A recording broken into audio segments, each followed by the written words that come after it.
So one of the things that may seem like how do you pull it all together is where does AI and robots fit in this sort of sustainable energy picture?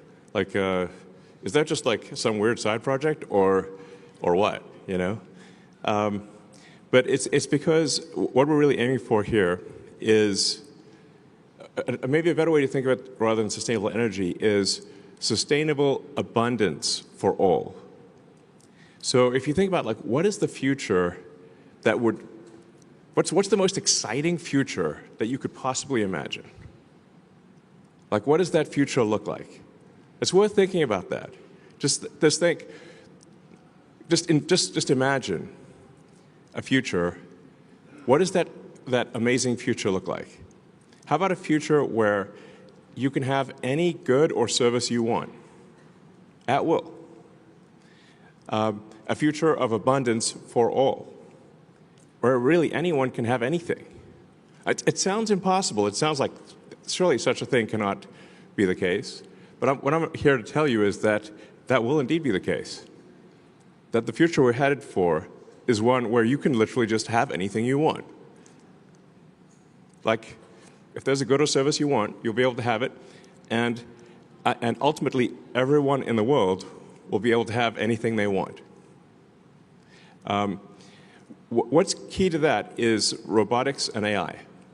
So once you have self-driving cars and you have autonomous humanoid robots, where everyone can have their own personal C-3PO and R2-D2, but even better than that, that's Optimus.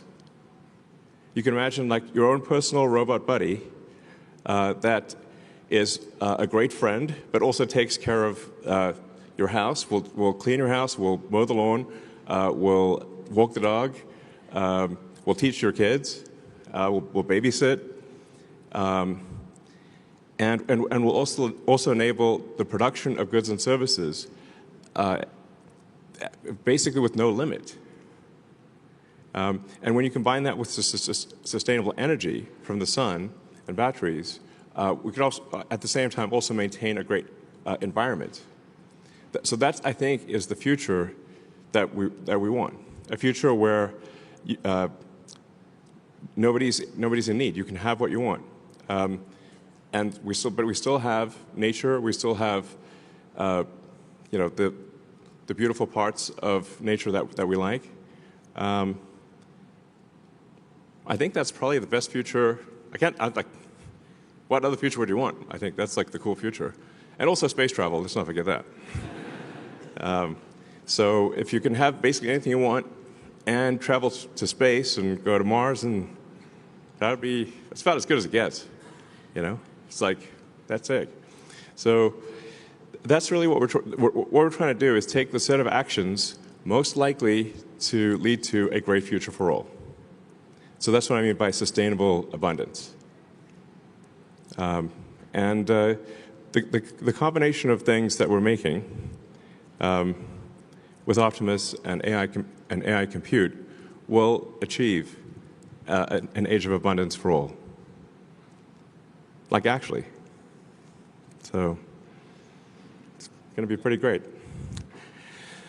And Model Y became the best-selling vehicle in the world. It's, FYI, we do make the best,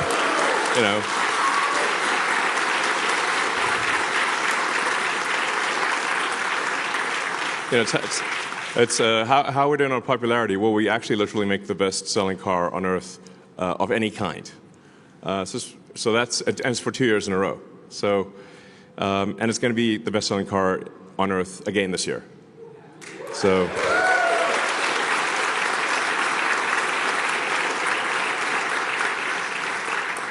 The Cybertruck became the best-selling electric vehicle pickup instantly, because it's awesome. And Tesla was the best-selling electric vehicle in Europe, the fastest-growing brand in South Korea, and we launched in a lot of new markets, including Qatar, Lithuania, Chile, and the Philippines, and we'll be opening in a whole bunch more markets as well. So Teslas will be available worldwide. So overall, it's good. If you read the news, it feels like Armageddon. So I was like, I can't walk past the TV without seeing a Tesla on fire. You're like, what's going on? Some people, it's like, listen, I understand if you don't want to buy our product, but you don't have to burn it down. That's a bit unreasonable, Like, like, this is psycho. Stop being psycho. Okay. And we launched the new Model Y. Congrats to the team on that.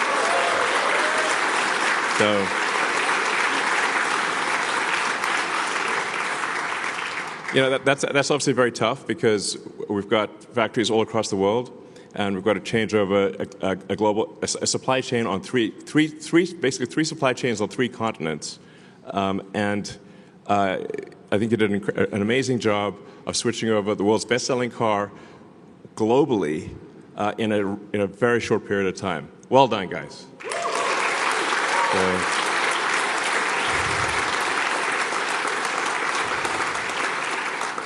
And let's not forget, also, we upgraded the Model 3 last year.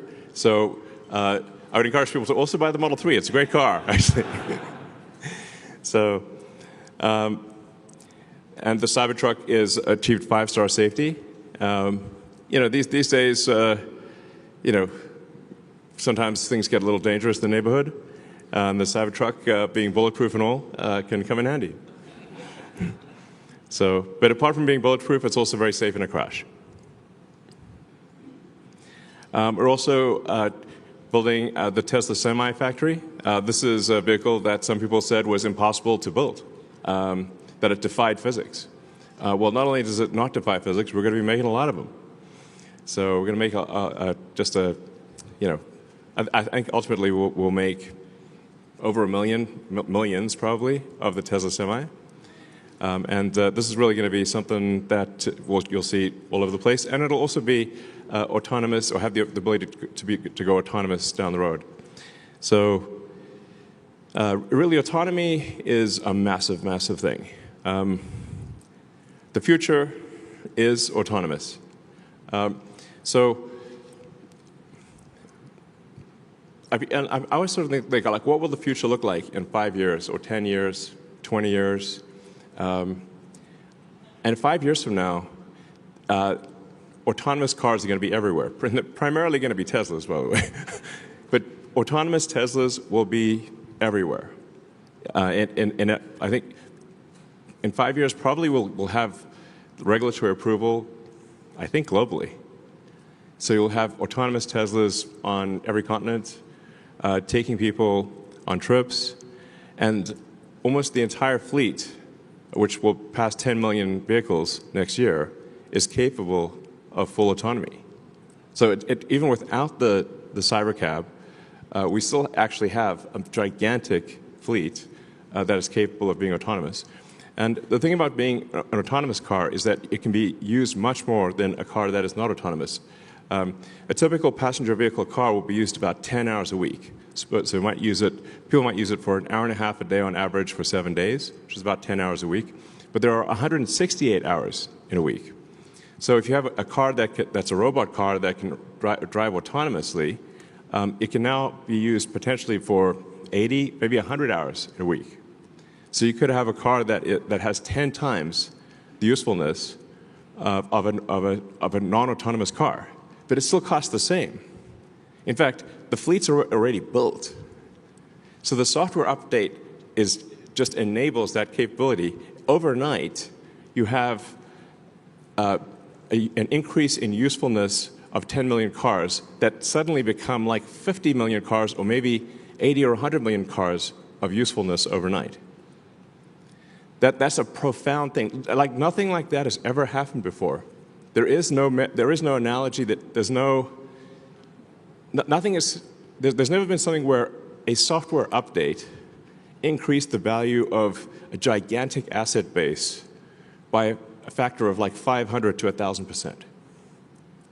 So it's very difficult for people in the stock market, especially those that look in the rearview mirror, which is most people, to imagine a future where suddenly a 10 million vehicle fleet has 5 to 10 times the usefulness.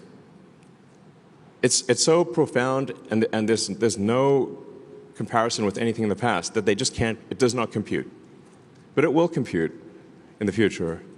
And some people like Kathy Wood at ARK Invest do see the future. So what I'm saying is hang on to your stock.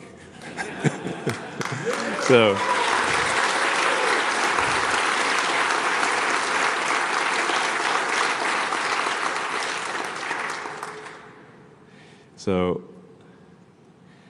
yeah, it's really mind-blowing. Then I want to give a shout out to service. Service is a tough job, an important job, and it's actually what sells cars long term. You know, because the initial car is sold with sales, but all future cars are sold with service. And I always encourage our service team, like, let's try to give people a service experience that they love. Not merely that they like, but that they love. Because people will talk about something that they love, that was an amazing experience, but they don't talk that much about things that they like. You have to really do something amazing. And then they'll talk about it and be like, wow, that's incredible. So thank you to the service team for the great job you do.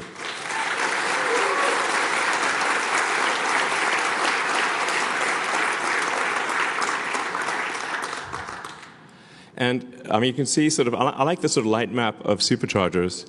You can see you can go practically anywhere in the US, Mexico, Europe, China, well, I guess not the outback of Australia, but you know, most of the places where people live. So our supercharger network continues to grow significantly, and we keep upgrading our superchargers.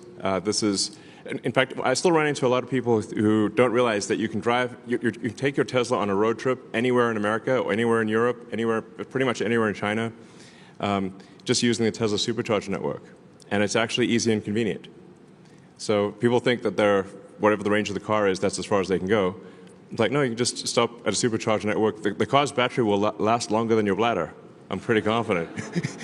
So that's really the threshold. As long as the car battery lasts longer than your bladder, and you just plug it in when you go to the restroom, and you come back and grab a coffee or whatever, and you're back on the road and everything's good, then that's the range that matters, and the supercharging speed that matters. So yeah, so congrats to the supercharger team on expanding network and do great work there. So.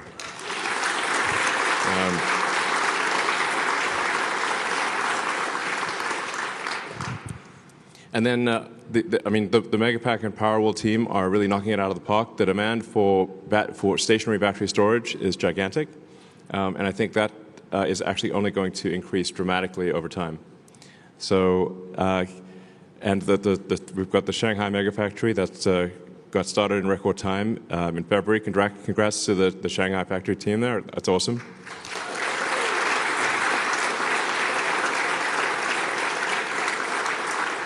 And the Powerwall 3 is, it usually takes about 3 major technology iterations for a product to be great. And the Powerwall 3 really is a fantastic home energy product. And it's something that if you want to ensure that your home has uninterrupted power during a power outage, the Powerwall 3 is the way to go. If you combine that with solar, you can basically be off-grid, which is pretty cool. But I think just having energy insurance, or energy assurance, such that if the utility goes down, you don't even notice. Like the lights are on in your house, and your neighbors will come to you for help, basically. That's actually what happens when somebody has a Tesla Powerwall and there's a power outage. So that's a great product.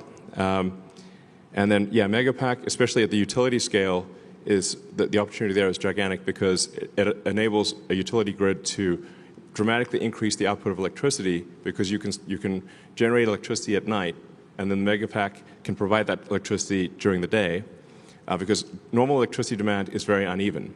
There's a lot of electricity usage during the day, but limited at night. So Megapack actually has the potential to increase the output of an existing electricity grid by more than double. So you can actually, without building additional power plants, double the total output of energy in a year. So it's quite a profound thing. Yeah, so Megapack is also really good at stabilizing the grid. So if there's variations in power in the grid, the Megapack can absorb.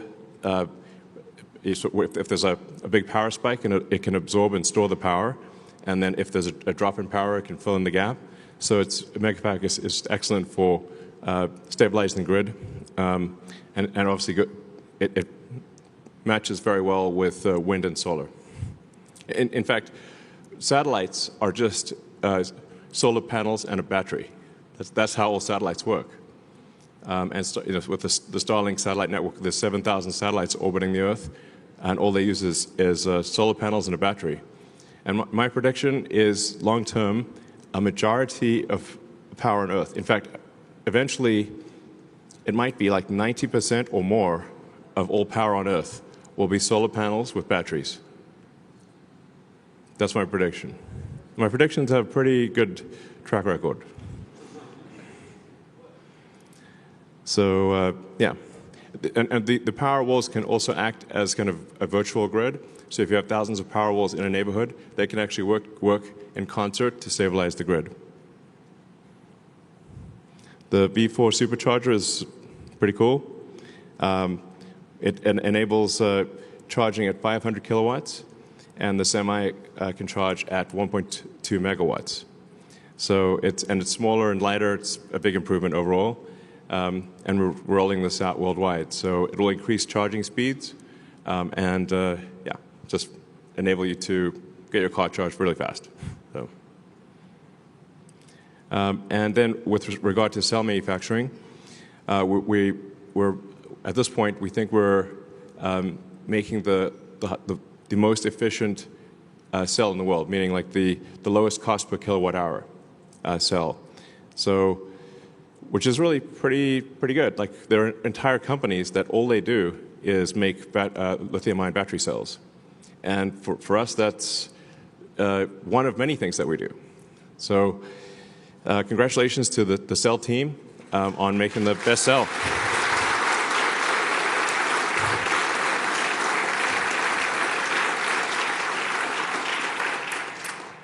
So that's a really big deal.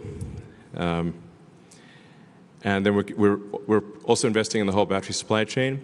So we have cathode production, we have lithium refining, and then more. Yeah, hopefully, we're sort of hoping someone else will do the anode. We might have to do the anode. I hope someone else does it. Why do we have to do all these things? Yeah, a lot of people think like we do a lot of these things because we want to, but really it's often just because we didn't have any choice, nobody else was doing it, so we had to do it.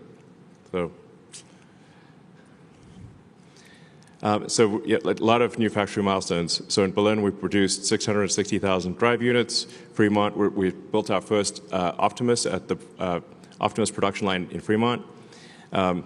We're preparing for Cybercab production here at Gigafactory Austin. And Gigafactory Shanghai created its 3 millionth car. We've produced 160,000 NACS adapters at Gigafactory New York.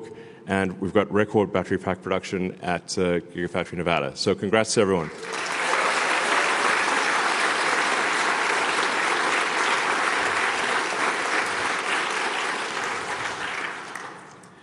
We also, just behind us, on the south side of the building, we have the Tesla, we call Cortex-1.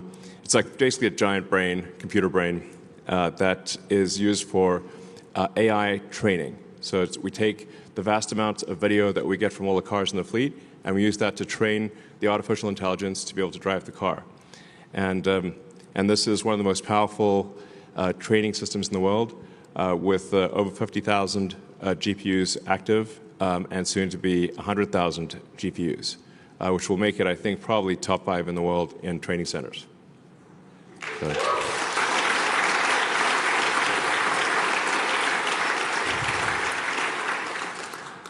We're also continuing to make progress on our Dojo training supercomputer.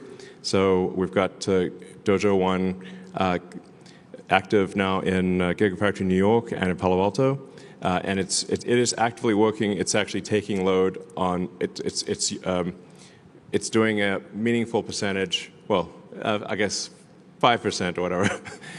But it's still something, 5, maybe approaching 10% of the training load of the self-driving AI is being done by Dojo. And then we've got Dojo 2 that's coming down the line. That'll be probably 10 times better than Dojo 1. And so it's sort of exciting. We're making good progress with Dojo. I'm increasingly optimistic about the future of Dojo. I think we got a real shot here at a breakthrough. So congrats to the Dojo team.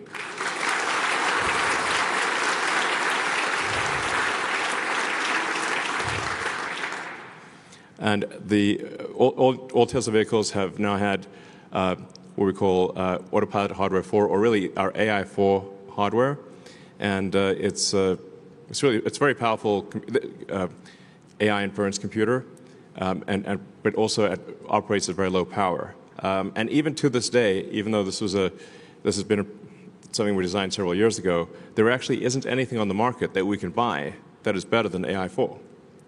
So, and obviously in the future years, we'll have AI 5 and AI 6. Sometimes people say, should I wait? I'm like, well, we're always going to have another version, so there's no point in waiting, because you'll be just waiting forever. But we obviously will have an AI 5 and an AI 6 and an AI 7, and we'll keep improving the AI compute. So for those out there that are interested in developing advanced chips, come work at Tesla.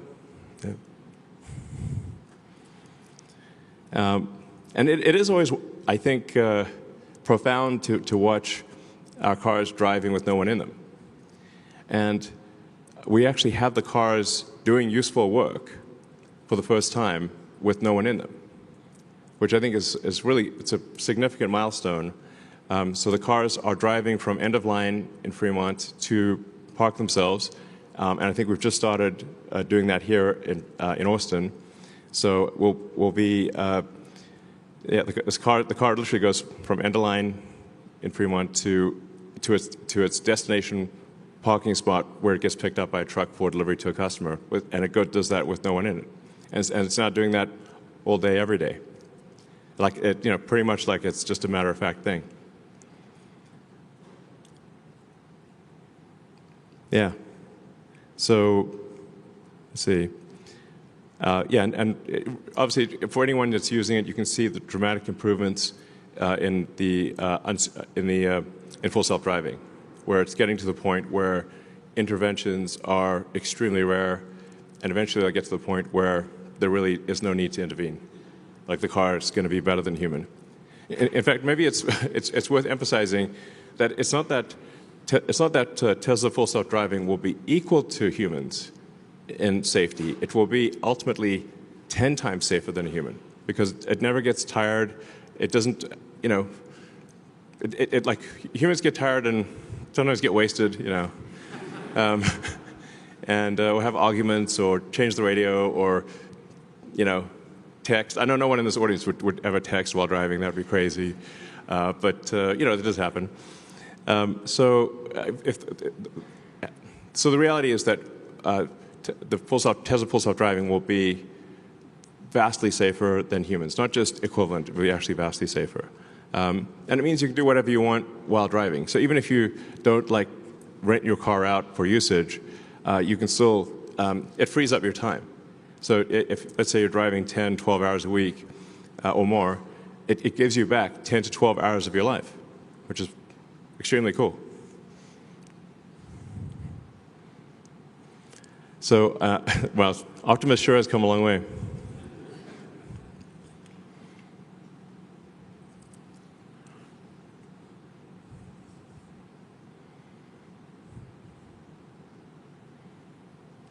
So the new Optimus 22 degree of freedom hand and forearm is now in production.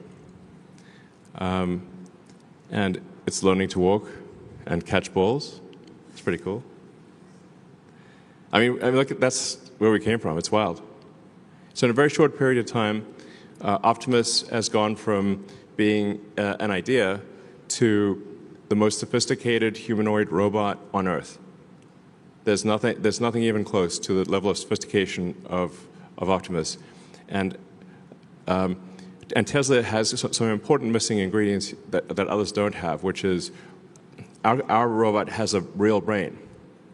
It's like the Wizard of Oz, Tin Man. Well, was that a heart or a brain? One of the two.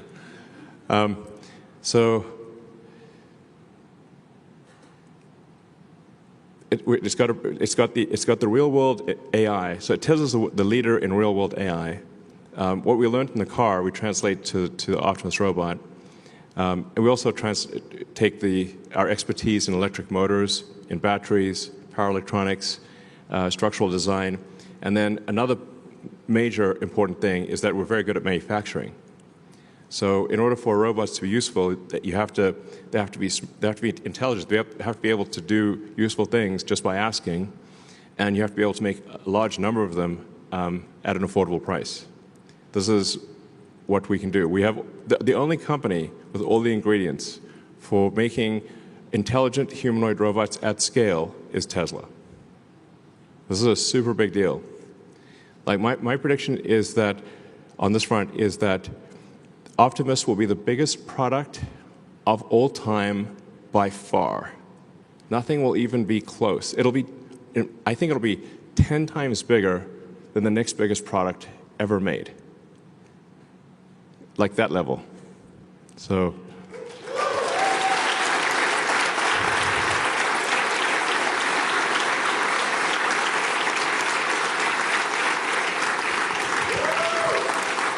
Yeah. All right, so with that, anybody have any questions? Yeah. So Elon, I have a question.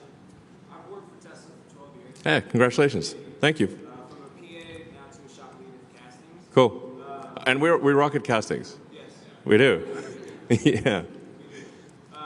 Where do you see, or where would you like our focus in the next couple of years with the operations team? Well, we want to scale up production to new heights. Obviously, with the Cybercab, we're going to be. Cybercab is not just revolutionary car design; it's also a revolutionary manufacturing process. So I guess we probably don't talk about that enough. But if you've seen the design of the Cybercab line, it doesn't look like a normal car manufacturing line. It looks like a really high-speed consumer electronics line. It's, in fact, the line will move so fast that that actually people can't even get close to it. Like that's, I think it'll be able to produce a car ultimately in less than 5 seconds. Like, can you imagine a car coming off the line in less than 5 seconds? That's like, whoa. Which means casting's got to happen fast. Yeah. So I mean, we got to jam the liquid metal in, cool it down real fast, and then I guess maybe we need to just get even bigger casting machines. Sure, why not? Down, yeah. Let's 50,000 tons.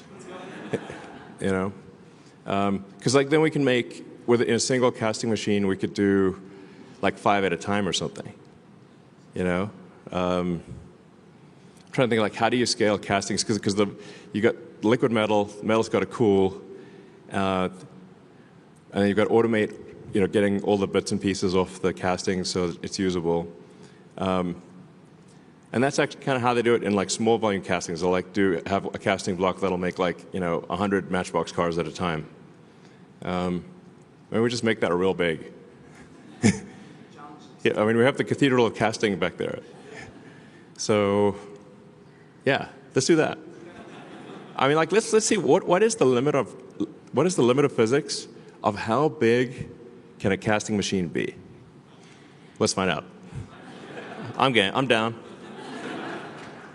Let's have some fun here. Push the limits of technology. All right. Hi, Elon. I've been with Tesla for the last 8 years. Cool. It has been the most exhilarating 8 years of my career, and truly want to thank you for your leadership. I also have two little... Thank you for your contribution. Thank you. Thank you for your leadership. I also have 2 little girls who spend their weekends cruising around in their very awesome Cybertruck. Cool. I'd love to know when we can add Optimus to the family. Oh, yeah, it's a good question. So So this year, we hopefully will be able to make about 5,000 Optimus robots. We're technically, we're aiming for enough parts to make 10,000, maybe 12,000. But since it's a totally new product with totally new, like everything is totally new, I'll say like we're succeeding if we get to half of the 10,000. Now, but even 5,000 robots, that's the size of a Roman legion, FYI, which is like a little scary thought, like a whole legion of robots. I'd be like, whoa, okay. But I think we'll literally build a legion, at least one legion of robots this year, and then probably 10 legions next year. And I don't know, it's kind of a cool unit, units of legion. So probably 50,000-ish next year, and then it's probably ready I'm hopefully ready for Optimus to be used outside of Tesla-controlled environment, or maybe around the middle of next year, second half of next year sometime. So that's, I think that sounds about right. Probably second half of next year is when they'll be available. And then we will offer Optimus robots first to Tesla employees. So you guys get the priority.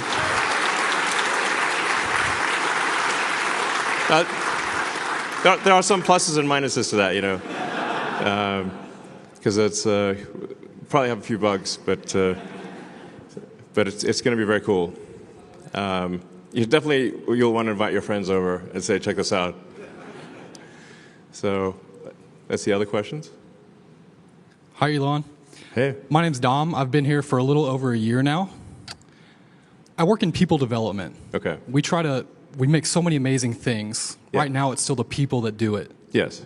When we think about applying first principles to the relationships and the teams that people have, how would you encourage us to think about that and act on those first principles when it comes to relationships and teams?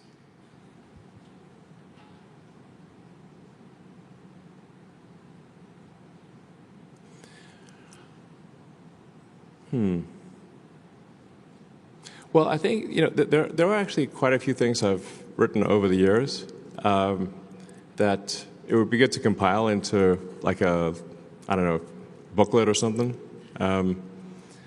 Because I actually have to be reminded of those things myself, and I'm like, oh, I remember that thing that I thought of after making so many mistakes, and trying to make fewer mistakes. So there's like, for example, at like a 5-step process of like make the requirements less dumb, and then try to delete the pod and process step, only then optimize, only then speed it up, and only the 5th thing is automate. I have to repeat that to myself many times because I've made the mistake of doing it backwards so many times. I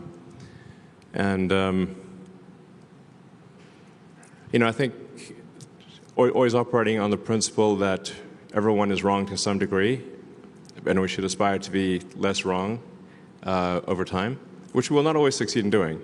But if 2 days out of 3 you're less wrong over time, your batting average is going to be really good. So nobody ever bats 1,000, but you can improve your batting average. So I think rigorous, you want to critique yourself, you want to internalize responsibility.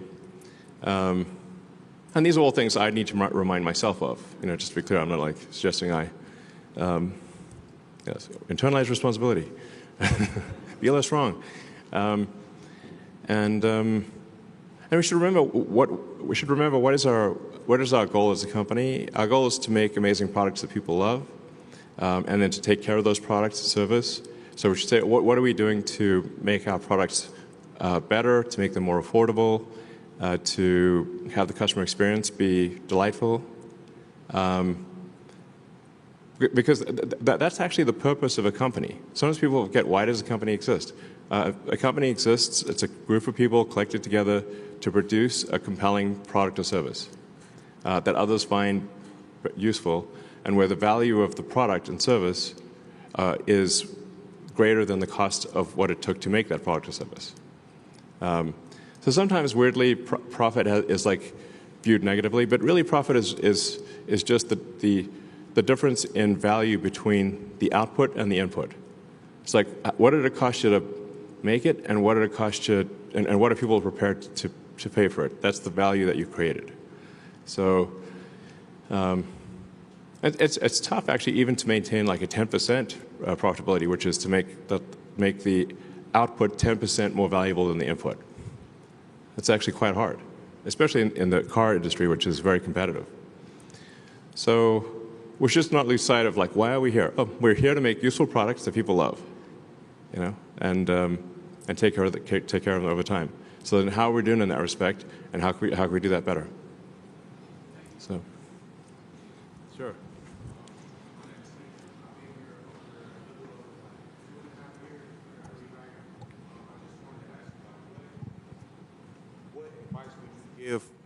What advice would you give a young person like getting into the stock market? Like, Stock advice. Wow. yes, sir.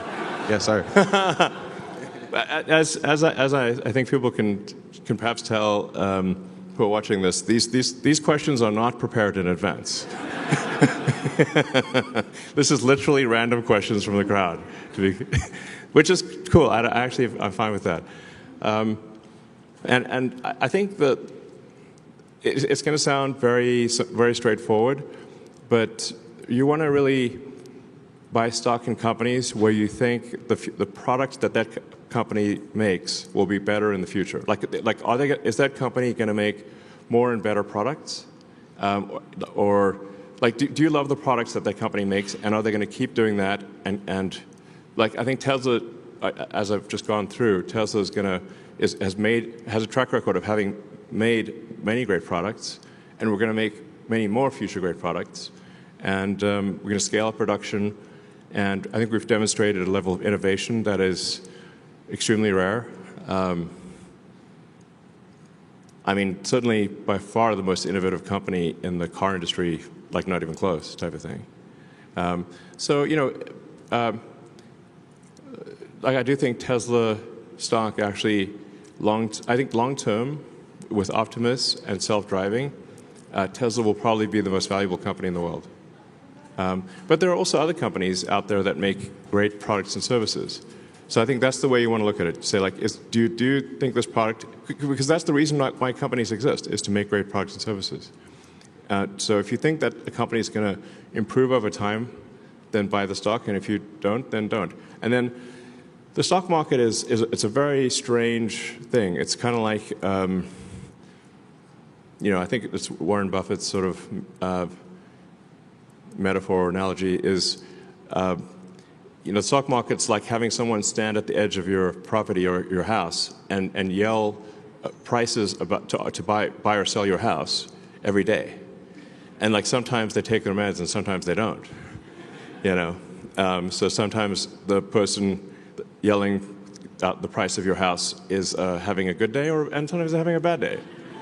But it's still the same house. You're like, it's literally still the same house. Like, you know, so Tesla stock goes up and it goes down, but actually it's still the same company. It's just people's perception of the future. I don't know, I guess it's just very emotional, you know, so. But for me, like, while it's difficult to predict how things will be from, you know, in the next, say, 6 to 12 months, if you say, like, where will things be in 3 years or 5 years, the future of Tesla is incredibly bright. So.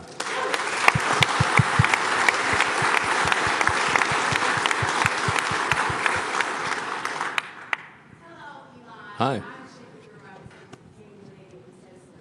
Hi.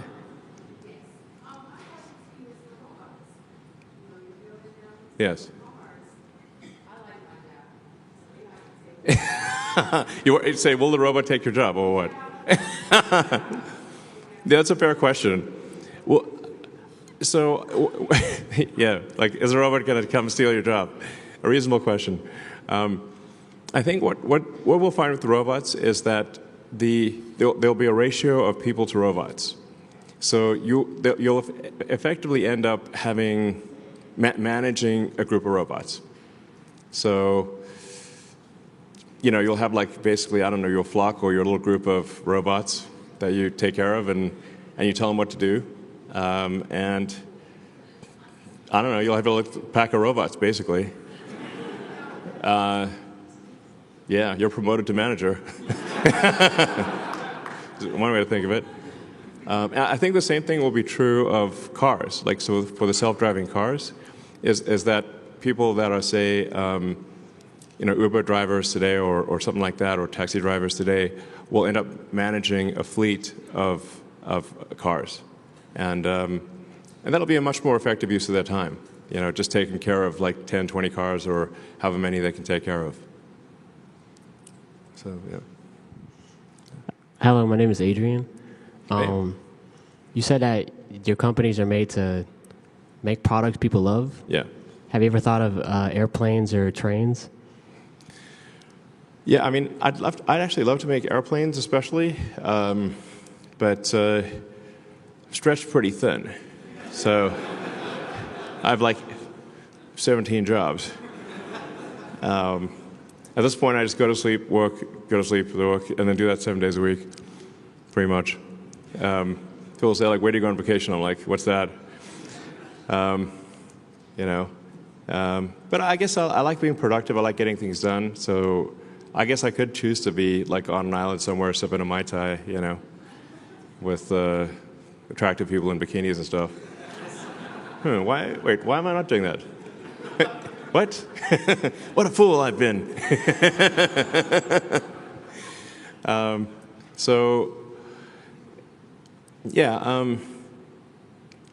actually thought about aircraft designs for a long time, and I think there's an interesting opportunity to make like an electric supersonic VTOL jet. The VTOL is like cherry on the cake, but certainly electric, long-range, fast electric airplane would be very cool. Maybe at some point we'll do that. Yeah, that'd be kind of fun.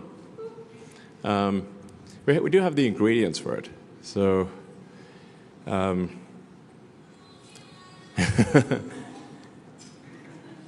then there is the potential for, again, we're like thinking like pretty far into the future here, of not a conventional train, but that sort of hyperloop, essentially vacuum tunnels, like tunnels where you draw a vacuum, so there's no air resistance, and you have very high-speed, autonomous electric pods in a vacuum tube, a vacuum tunnel. That would allow you to go from city center to city center much faster than any airplane could possibly go. Because going into an underground vacuum tunnel would it'd be like teleporting to super high altitude, effectively, which no plane could do, and then it could deliver you right to the center of a city. And that, I don't know, maybe that's some future collaboration with the Boring Company and Tesla. I got a million ideas. The ideas are, I had more ideas than I know what to do with. Ideas are kind of the easy part. Execution is the hard part. As they say, it's 1% inspiration, 99% perspiration. Work in manufacturing engineering. Since 2018, I've done a bunch of different things here, kind of like energy products, Model 3, Model Y, cyber, and now we're looking forward to Optimus, maybe the biggest product ever. Yeah, it will be. And I think about the mission statement of the company, and it's evolved. It used to be a sustainable transportation, then sustainable energy. Is it going to evolve again? Are we going to reformulate that officially to kind of explain to the world better about how Optimus and AI folds into the rest of the fabric of the company? Yeah, I mean, I touched on this briefly earlier, but you're right that I think we do need to articulate it more prominently and maybe more often, because it's really about sustainable abundance. Can we have a future of abundance for all that is also sustainable and compatible with nature? So we're not destroying nature, but you also get abundance for everyone on Earth. Sounds like the best possible future. That's what we're trying to do. Yeah.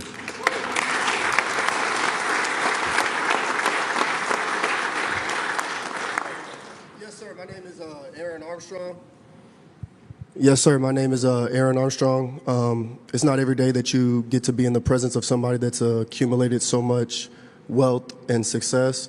So I just wanted to take this opportunity to ask for any wisdoms or secrets that you may have to offer about this game of life that we're all trying to play. Sure. I mean, I try to say everything that I know. Although, admittedly, sometimes like I posted on X. I guess should I ask the AI to look through all of my X posts and pick out the ones that are really good? Because I try to say any good ideas that I have. I try to post them. Yeah, I think generally it's good to always be curious and to read widely, like read a lot of interesting books, especially history. I find history really interesting, and I find like biographies and autobiographies to be also very interesting. I think it's good to read, especially autobiographies, where somebody has done something incredible and they wrote the book themselves or mostly themselves. That'll give you a lot of ideas. I mean, something that I do is I'll get audiobooks, because I got like so much going on in my mind it's kind of hard to go to sleep, because it's like having a computer browser with like 100 tabs open. By the end of the day, I got like 100 tabs open. It's like, I gotta close this browser, That's my brain. So then I'll listen to an audiobook, and I'll put it on a timer, and it's like 15 minutes. It's like being read a bedtime story by your phone. So podcasts and audiobooks, especially at bedtime, I find are great.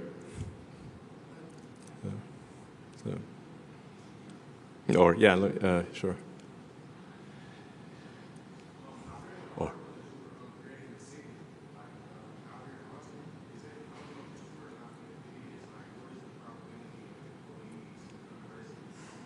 Sorry, I can't hear you. Oh, there's a city in South Texas which is Starbase. So it's a city for. Cities maybe makes it sound bigger than it is, but it is. It's a really a small town plus a giant rocket factory. That's Starbase, and it's in South Texas and Starbase, Texas, right by the Rio Grande, and you can just literally drive there because it's on a state highway, so you can just drive through it, check it out. I do own a piece of property that's just across the river. That's kind of cool. It used to be like a horse place, like where they would give horse riding lessons and stuff. And at some point, I think it would be cool I want to do like this gigantic art project there. That's looks like an alien planet, like right across the river. But like that people could visit, So then I might live there occasionally. But really, it's a place to, to envision sort of an alien planet art project across the river. It'd be kind of cool. Yeah. Yeah. My name is Marcus Elliott. I'm a social manager and I'm just curious, the world that we're living in right now, we're going through a financial revolution on how we spend money, whether it's through cryptocurrency or some form of digital assets. Do we foresee Tesla creating a product that can help boost how we spend money? Do we foresee Tesla making a product that helps how we spend money? Well, I think the AI is going to help us spend money better. It's kind of amazing, what AI can do these days. I don't know if anyone here has used Grok, but it's pretty cool. Grok Voice can be really pretty great too. I should try Grok Unhinged. It's guaranteed to be entertaining at a party. I 1,000% promise you. If you try Grok Voice Unhinged at a party, this will be it's going to be a big hit. So, But you can also ask it any questions. So like if you want to ask questions about like life advice or things that, or anything, like you can really ask, like you can ask it about cryptocurrency if you want. You can ask it about medical advice. You can ask any. It's actually it's very good, and it's getting better. So, I think more use of try using Grok. It's it's really pretty cool. Yeah, sure. Sorry. Hey, Elon. Tomorrow's my third year anniversary, so thank you for that. Cool. But I'm going to ask, what phase of the plan are we in, and how long does it go? Yeah. So we're in phase 3 of the master plan, since master plan 1 and 2 have been completed. Now, master plan part 3 is a very long master plan because it's basically making all energy on Earth sustainable. And I actually need to supplement it with the sort of abundance for all. Maybe that's master plan 4. I've kind of described master plan 4 essentially, which is like autonomous cars, autonomous humanoid robots. You combine that with like solar and battery storage, and I think the future is going to be incredible. So I'll take a couple more questions and call it a night. Well, I'll ask if you haven't asked a question before, you can ask a question. All right. I'm Okay. working here for almost 3 years. My question is, when will we see some Optimus robots with the production team? Oh, well, there are actually some Optimus robots being built in Fremont right now. So we'll. Not sure what that was, but. But we expect to have an Optimus production line here as well. So there'll be Optimus production starting in the Bay Area, and then we'll have the even bigger Optimus production line here in Austin. Yeah, there's going to be a lot of robots. So, ultimately, I think we'll be making tens of millions of robots a year, type of thing. It's like serious volume. Maybe 100 million robots a year. It's wild. Sounds good. We love it. Yeah. All right. Well, last question. Okay.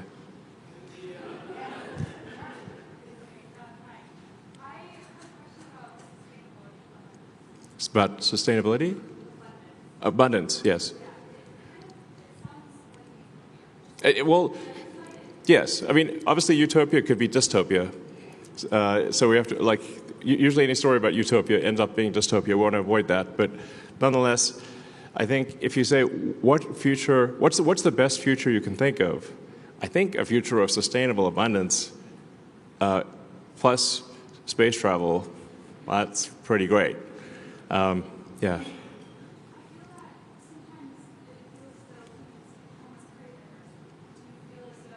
Oh, we need adversity.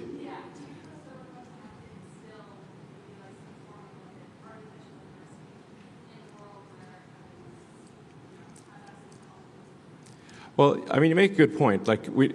If things actually get too easy, maybe we get bored and you kind of want to some degree, overcome adversity. It's like if you play a game of some kind, you want the game to be not too easy and not too hard. And maybe the future will be too easy, potentially, is what you're saying. It's a high-class problem, But I think we'll still have human-to-human competitions. If you look at, say, athletics or even mind games like chess, although computers can beat any human at chess, chess is actually at an all-time high in popularity. And although cars can go faster than any humans, we still have athletic sports where humans compete against each other. So I think we'll still have human versus human competitiveness. I think long term we will also have enhancement of humans, or optionally, if somebody wants to enhance, have cybernetic enhancements, like with Neuralink. If you want to go cybernetic and, I don't know, maybe have like super intelligence and be able to see, in different wavelengths, we could absolutely provide superhuman abilities via Neuralink in the future. So one thing's for sure, the future is going to be very interesting. In fact, I think generally I find that the most interesting outcome is the most likely. Or said another way, maybe the most entertaining outcome, especially if ironic, is the most likely. It's almost like we're in an alien Netflix series that's trying to have the highest possible ratings. And like, if you think about it, like, that's kind of what happens. Which it doesn't mean it's always good.